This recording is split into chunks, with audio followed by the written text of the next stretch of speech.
தொடர்ந்து நம்மிடையே மூத்த பத்திரிகையாளர் திரு ஜென்ராம் இணைப்பில் இருக்கிறார். அவரிடம் பேசலாம். வணக்கம் சார். வணக்கம். டிடிவி தினகரன் பாஜக கூட்டணியிலிருந்து வெளியேறுவதாக அறிவித்திருக்கிறார். இதை எப்படி பார்க்கலாம்? அடுத்து என்ன வாய்ப்புகள் இருக்கு?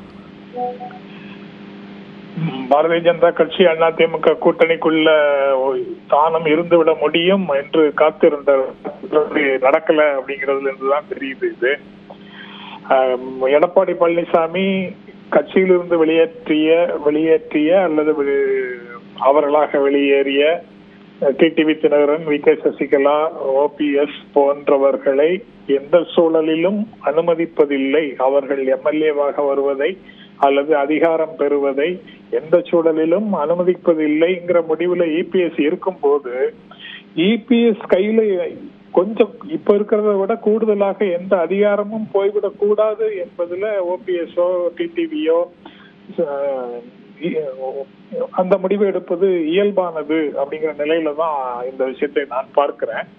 அதனால கூட இருந்து பாஜக கூட்டணியில இருந்து எடப்பாடி பழனிசாமியின் அதிமுகவோட அவங்க கூட்டணியை வச்சுக்கிட்டு இருக்கும் போது தங்களுடைய கான்ட்ரிபியூஷனும் எடப்பாடி அதிகாரம் பெறுவதற்கு தான் போய் முடியும் அப்படிங்கிற காரணத்தினால அந்த இடத்துல இருந்து தன்னை விலக்கிக் கொள்வதுதான் நல்லது அப்படின்னு ஒரு முடிவுக்கு அவர் வந்திருக்கிறார். இனி அவங்க அவங்க முன்னால இருக்கக்கூடிய ஆப்ஷன்ஸை பார்ப்பாங்க. விஜய் பக்கத்துல போறதோ அல்லது சீமான் பக்கம் போவதோ அல்லது தனியாக நிற்பதா அப்படிங்கறதெல்லாம் அவங்க தான் இந்த மாதிரி தான் முடிவு பண்ணணும். பாரதிய ஜனதா கட்சி இதுல எல்லாம் என்னென்ன மாதிரி முடிவு எடுக்குது அப்படின்னு பார்க்கணும். இவங்க பாஜக கூட்டணியிலிருந்து வெளியே வந்திருக்கிறோம்னு சொல்றாங்க. அது அதிமுகவின் கூட்டணி காரணமாகவா, இல்ல பாஜகவோட எங்களுக்கு கருத்து முரண்பாடு இருக்குது, அது தமிழ்நாட்டுக்கு தொடர்ந்து வஞ்சனை செய்கிறது அப்படிங்கிற முழக்கத்தை முன்வைத்து அந்த கூட்டணியிலிருந்து வெளியில வர்றாங்களா அப்படிங்கிற தெளிவு எதுவும் தெரியல. அப்படி இருக்கக்கூடிய ஒரு சூழல்ல இவங்க அதிமுக மீது இருக்கக்கூடிய, அதாவது அதிமுக மீது இல்ல, எடப்பாடி பழனிசாமி மீது இருக்கக்கூடிய அதிருப்தியில அந்த கூட்டணியை விட்டு வெளியில் வருகிறார்கள். முதலமைச்சர் வேட்பாளராக எடப்பாடி பழனிசாமியை அறிவிப்பதில் அவங்களுக்கு உடன்பாடு இல்லை.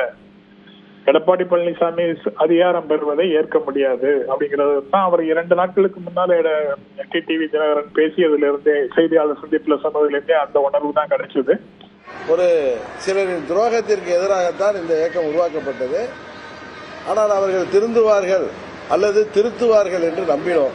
ஆனால் எந்த வாய்ப்பும் தெரியவில்லை. அதனால் நாங்கள் எங்கள் வழியில் செல்கிறோம்.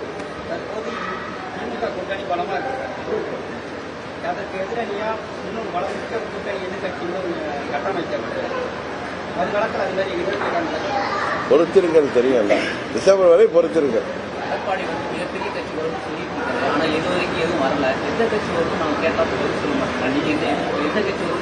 அவரு பதில் சொல்றதா பதில் இல்லைன்னு அர்த்தம். திரும்ப திரும்ப சொல்ற, திருப்பி சொல்றதா திரும்ப சொல்ற. நாங்கள் அம்மாவின் தொண்டர்கள் ஓரணியில் இணைய வேண்டும், அதுதான் நல்லது, தமிழ்நாட்டிற்கு நல்லது என்கிற ஒரே நோக்கத்தோடு 21 தேர்தலிலும் நாங்கள் அதற்காக முயற்சி செய்த பாரதிய ஜனதா கட்சிக்கு உறுதுணையாக இருந்தோம். ஆனால் அந்த முயற்சி பலிக்கவில்லை. இப்பொழுது மாண்புமிகு அமித்ஷா அவர்களின் முயற்சி நல்ல விதமாக ஒரு நிலையை அடையும் என்று காத்திருந்தோம். ஆனால் அம்மாவின் தொண்டர்கள் ஓரணியில் இணைவதற்கு வாய்ப்பே இல்லை. காரணம், முதலமைச்சராக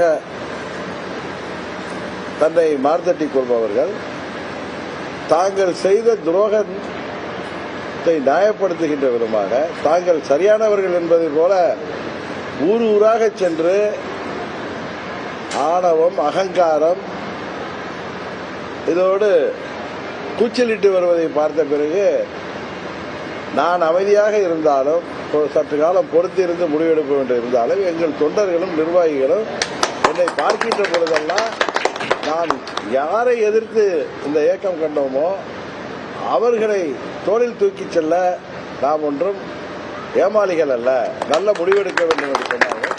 நானும் 3-4 மாதங்கள் டெல்லியைச் சேர்ந்தவர்கள் நல்ல ஒரு முடிவெடுப்பார்கள் என்று காத்திருந்தோம். ஆனால் அதற்கு வாய்ப்பு தெரியவில்லை. அதனால் டிசம்பர் மாதத்தில் அடுத்த கட்ட நடவடிக்கை என்ன என்பதை பற்றி நாங்கள் உங்களுக்கு தெரிவிப்போம். பாஜக வந்து தமிழகத்தில் ஒவ்வொரு கட்சியும் தோழமையோட வந்து உழைப்பு நிறைய ஈடுபட்டா அதை பற்றி எனக்கு தெரியாது. தேசிய ஜனநாயக கூட்டணியிலேருந்து நாங்கள் வெளியில் வருகிறோம் தான் சொல்லிட்டு அதான் சொல்கிறேன். எங்கள் நிலைப்பாடு என்னங்கிறத டிசம்பரில் அறிவிப்பேன்னு சொல்லிட்டேன். இதுக்கு மேலே நான் தமிழில் தானே சொல்கிறேன். ஓகே. தேசிய ஜனநாயக கூட்டணியிலிருந்து அமமுக வெளியேறி இருப்பதாக அந்த கட்சியுடைய பொதுச் செயலாளர் டிடிவி தினகரன் தெரிவித்திருக்கிறார். இந்த அறிவிப்பு என்பது தேசிய ஜனநாயக கூட்டணிக்கு ஒரு பின்னடைவாக பார்க்கப்படுகிறது. மதுரையில் அதிமுக பொதுச் செயலாளர் எடப்பாடி பழனிசாமி இந்த பரப்புரையில் ஈடுபட்டு வரக்கூடிய நிலையில் இந்த அறிவிப்பு என்பது வெளியாகி இருக்கிறது.